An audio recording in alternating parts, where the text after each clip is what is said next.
ఉత్తరం చూద్దామండి. ఖమ్మం నుంచి శ్వేత రాస్తున్నారు. మహర్నవమి రోజున ఆయుధ పూజ ఎందుకు చేస్తారు తెలియజేయగలరు అంటూ రాస్తున్నారు. మహర్నవమి రోజు ఆయుధ పూజ చేయటం అనేది ఒక ఆచారం.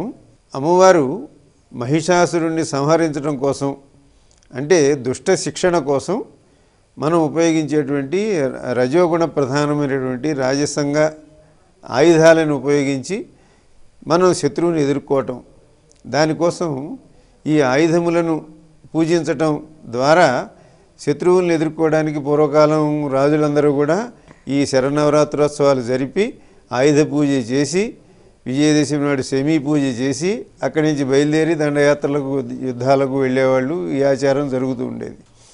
కాబట్టి ఆ రోజు ఆయుధ పూజ చేయటం అనేది ఇప్పటికీ ఎక్కడైనా సరే పోలీస్ స్టేషన్లో ఆ రోజు ఆయుధ పూజ చేస్తారు.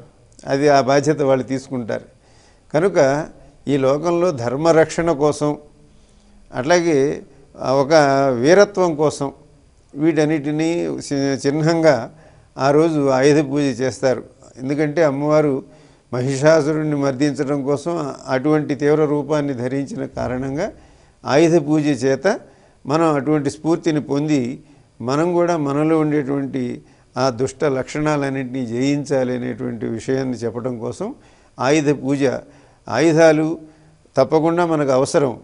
ఈ ఆయుధములు మనకు భౌతికంగా కనపడే ఆయుధములే కాకుండా మనం చేసేటువంటి జపతప నిష్ఠాదులు అనుష్ఠానాదులు కూడా ఆయుధాలు.